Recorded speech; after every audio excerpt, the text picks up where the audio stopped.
Добрый вечер. Я в вашем распоряжении. Вначале только хотел бы сказать, что... Интерфакс. Ну вот вопрос как раз о приоритетах. У нас вот мы председательствуем, и лозунг — это коллективная безопасность многополярная. I'm at your disposal. First of all, I would just like to say that Interfax. Well, the question is precisely about priorities. After all, our chairmanship and slogan are collective security, multipolarity, and something else. We're still getting calls for a cessation of hostilities there. There. The Ukrainian troops will withdraw from the territories they occupy, and then the fighting will stop. They will not leave. We will achieve this by armed means. Yeah.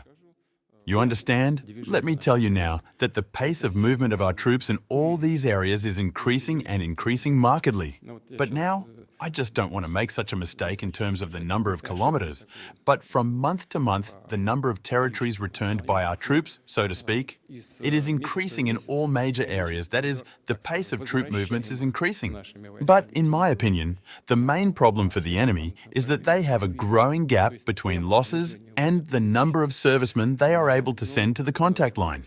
This is the first time I said no because I really can't think of anything. And deserters must also be added to this. The desertion is very high.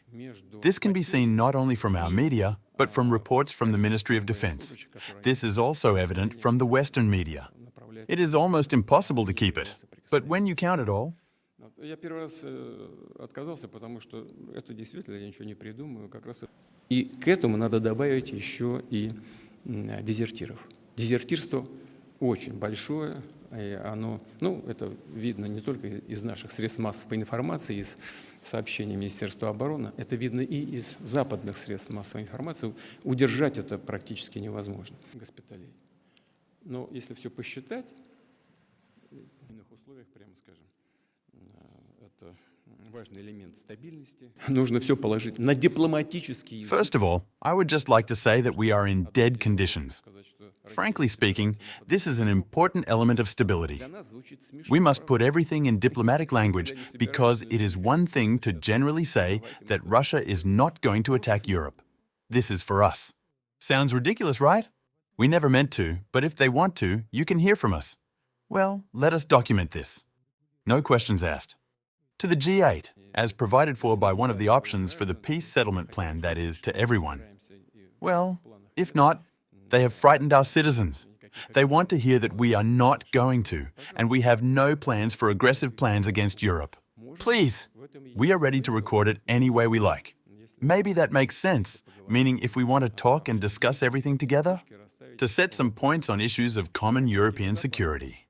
There's hardly anything we can do about it. As they say, the dynamics are positive for everyone. We used to suggest this ourselves. If our Western partners, let's name them again, want this now, please. We all understand that we should sit down and discuss this seriously. Every word counts there. Надо сесть и серьезно обсуждать. Каждое слово имеет значение. Послушивать у нас, во всяком случае, послушивать нельзя. Потом